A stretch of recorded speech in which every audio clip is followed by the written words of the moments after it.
G'day, it's Jack Whelan here, barrister, mediator, and welcome to Separation Guide podcast number 4. Today we're talking about all matters accounting, and I'm joined by John Swaine, Director of PKF Accounting and Business Advice on the Central Coast. G'day, John. G'day, Jack. How are you today? Really well, thanks. Thanks for joining us, and thank you for being a part of the Separation Guide. Pleasure.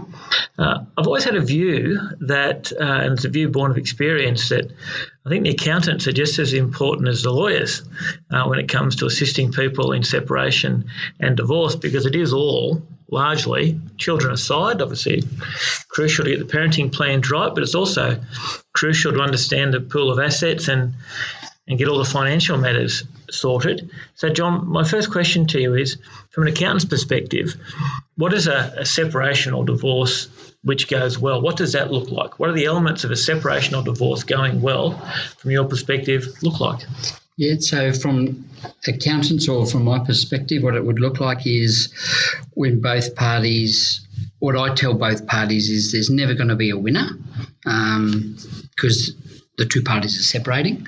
So it's trying to do it very amicably, being transparent with each other with their asset base, and being able to agree and separate in an amicable way. Otherwise, they'll just spend, unfortunately, you'll spend a lot of money in litigation. And have you seen it, John? Have you seen large legal bills fighting over, say, fairly small pool of assets? Yeah, I would say a small asset base, but it's all relative to people and what they perceive of their assets. But yes, definitely. And sometimes they're just fighting for emotional reasons, not the financial reason. But I try and tell people to be amicable, fair and transparent. And the issue of transparency and disclosure, obviously, ultimately, when if they do end up in court, the expectation of the court will be that people have disclosed everything in advance. It's always struck me as odd that it might take 2 or 3 years for that realisation. Clearly, there's a benefit in disclosing things up front. How do people go about, in a practical sense, how do people go about that disclosure? How do people understand their own pool of assets and income streams and things like that? And where do you come in? Yeah, so it depends upon what their asset or asset class bases are. It can be easy as money in the bank, like cash in the bank, shares in listed companies, property, whether it's residential or commercial. All those sort of assets are pretty easy to value, because you can get either registered values for property, residential or commercial. Shares, it's what the market value is at the time, and cash is just cash. It's what the balance is. Where the arbitrary figures come into a lot more into line would be valuing a business or valuing something that's a little bit intangible, trying to put a value onto that. That's the only arbitrariness about what we tried to do. Otherwise, it's pretty, when I say straightforward, it's just trying to work out what the asset base is and then working out what's a fair and reasonable distribution from there. And are people, in your experience, John, and of course everybody's different, but in your experience, are people aware of their own asset base, or are they not? Are you ever surprised? Yeah, I'm never surprised.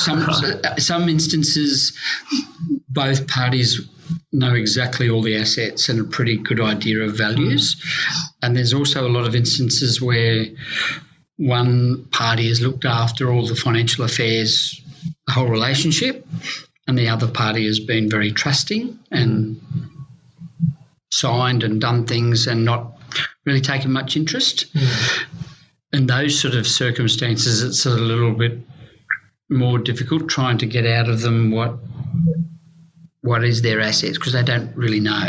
And in that circumstance where, say, you're representing Party B, where Party B has been perhaps that more trusting party, have had other duties, haven't really had much visibility on the finances, how do you assist them? Because they often won't know what they don't know. Correct. So The way we would do it is you would look at prior year's tax returns, so you can sort of see if there's been, and if practical, for their spouse as well, so you can sort of see income streams.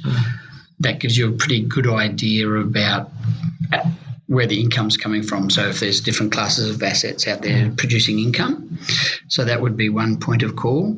Then it would be, hopefully they would know things about the family home or investment properties or things like that. Or if not, you could probably we could do a property title searches and things like that. So either between us or the solicitors, there'd be one of the parties been able to do that sort of role to do a search through there. Okay. Will there be circumstances where you are the accountant to the family and then sadly that we're going through a separation or divorce such that perhaps both parties will be seeking your services? How do you manage that? What's your procedure for managing that? Because I'd imagine that a lot of people would be thinking when they're going through this, well, I need to speak to my accountant, but the accountant is my partner's accountant as well. How does this all play out? Yes, so for me, my process is I tell both parties that they've got to seek their own independent financial and legal advice, because there can't be a perception that I'm favouring one over the other. And then I would then go on to explain what, in a very general terms, because I'm not a solicitor, just try and be very amicable. And it's easy for me to say to take the emotion out of it, but it's just trying from an accounting asset distribution viewpoint. It's pretty clear. It's just working out the asset base and asset classes, and then the hardest part is just the fair distribution of those asset bases. So if people are wanting to be amicable, it's easy to work for both parties. As if there's one or either party has a ulterior motive, then that's when you'd have issues and they'll seek their own independent advice. Okay. We've touched base on divorce and separation going well, and what that looks like, well, in the circumstances of a divorce and separation, if there is such a thing. From your perspective, when it goes badly, what does that look like? Yeah, from instances where I've either seen or heard instances going badly is either party trying to hide or not disclose all assets involved, or especially more so when running a business and things like that, because there's a few more variables in the equation, though the spouse that might be running the business will throw their hands in the air and say, look, I don't want to do this anymore, and try and value the business at a very low rate. They're the sort of things I've seen. But other general asset classes, if it's just bank or shares or property, there's no hiding because it's just the value. It's more complicated if there's a business or a business percentage involved. Is where, and then if a party is not being forthcoming or trustworthy or transparent, that's when the issues arise. As an accountant, how do you feel, given that in many ways you're obviously the counter of the assets, often the protector of the assets as well, if there is a matter which is litigated taking 3 and 4 years and say 20% of the asset pool is taking legal fees, what's your view on that? Personally, my view on that, I just think it's crazy. You've just got to...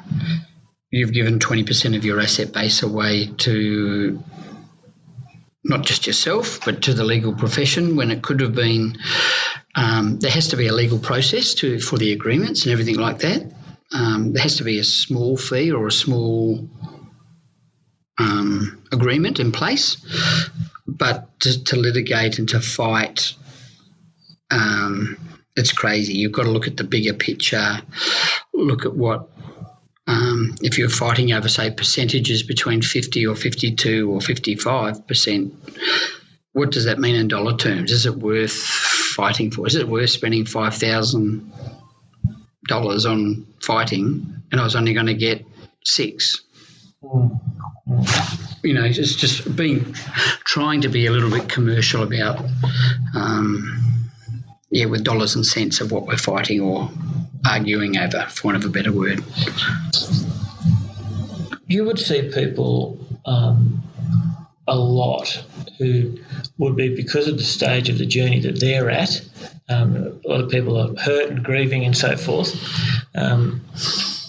They may not be the most commercially minded, or they may not be being as commercially minded as they need to be. So this turns on your experience and your trade craft. How do you help people to start to think a little bit more commercially and perhaps a little bit less irrationally? Yeah, it's a process, I think. The sooner or the greener the hurt, or the more initial the hurt and the emotion is, and when everything's raw, it's raw. People want to fight. They will absorb what you're saying, but sometimes you just need a little bit of time to process what we're talking about. It's a little bit further down the journey sometimes. And everybody's so different. Some people it can be a few weeks, and other people it can be a few months when they're going, okay, this is life for me now. So what's that going to look like for me financially? This is the pool of assets, so I need to either go work and get a job and earn this much money so I can fund my living expenses. So just that's the sort of...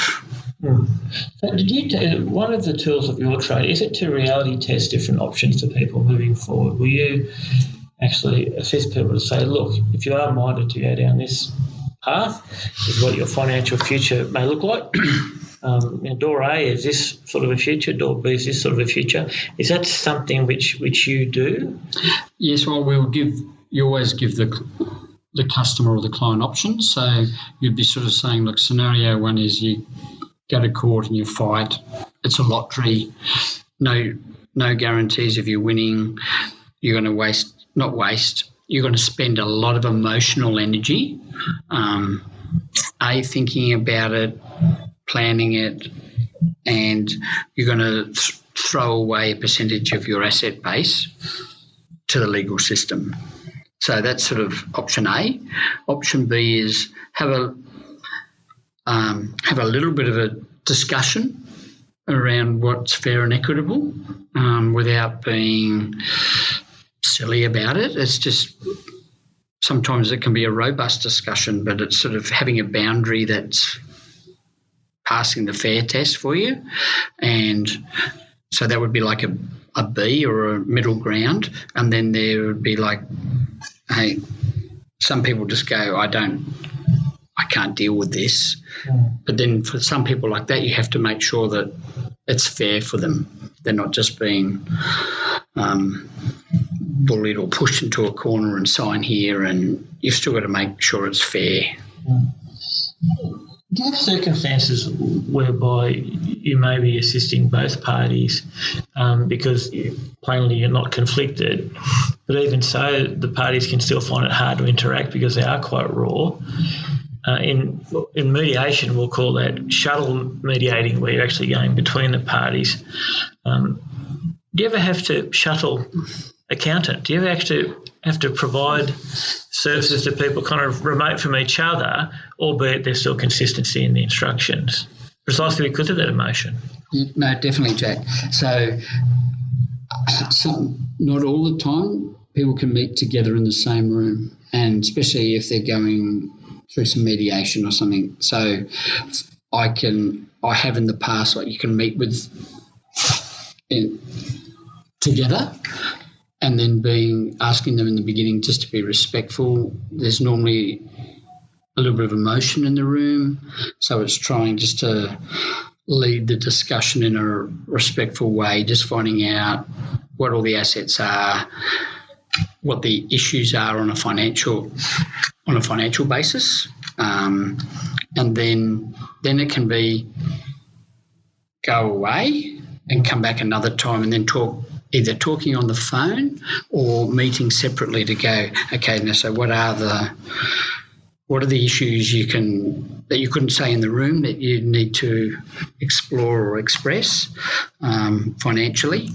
And sometimes it's meeting spouse A and then meeting spouse B and then go, okay, I think I can broker the deal here. So from one of it's a pretty crass term, but being able to bring the two parties to a middle meeting ground where hopefully it's seen by both as fair. So often you'll be in circumstances whereby you're almost case managing from an accountant's perspective, providing case management accounting for individuals based on their own particular circumstances.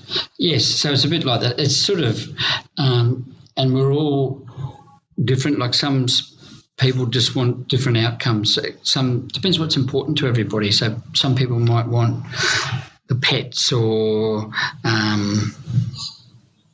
the certain cars or certain jewellery or certain contents or things like that. So it's picking each other's brains, finding out those, and then sort of being able to put those into each spouse's category to be able to split and define.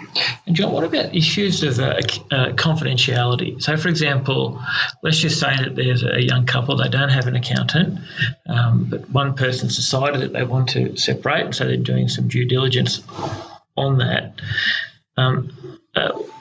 Would one partner or the other be able to contact you and say, listen, I need some advice, but can you provide that advice to me only?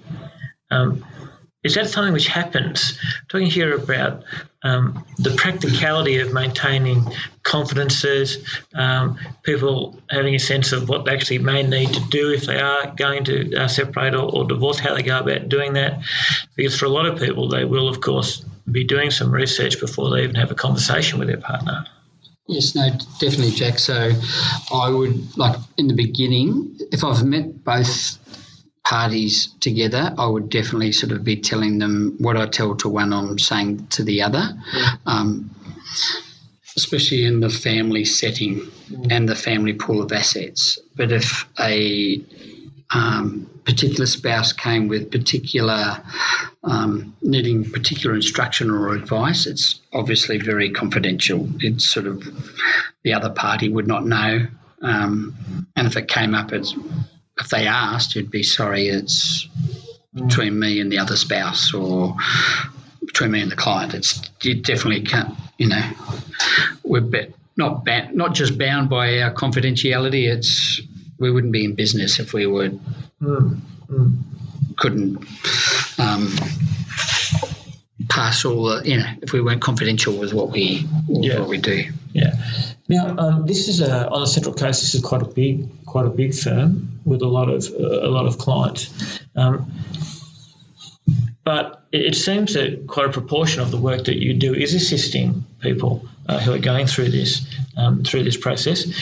Is there any final advice you'd like to give to people who are going through this and who are in need of some assistance?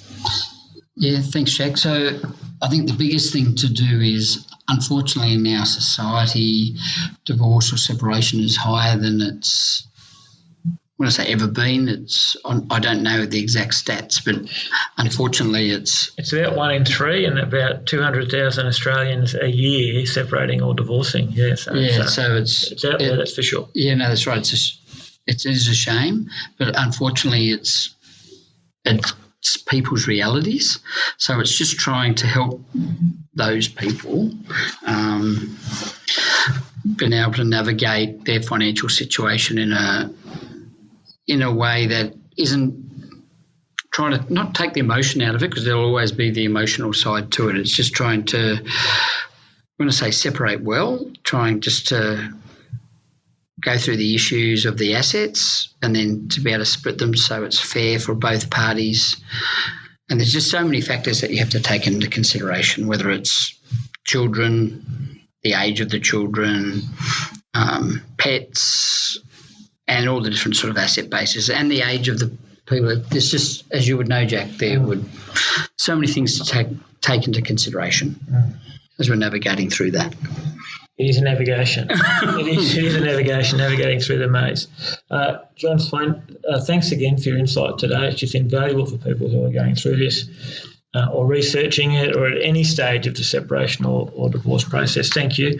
And again, thanks to PKF for being a part of the Separation Guide Network on the case. Thanks, John. No, thanks, Jack. Thanks for the opportunity.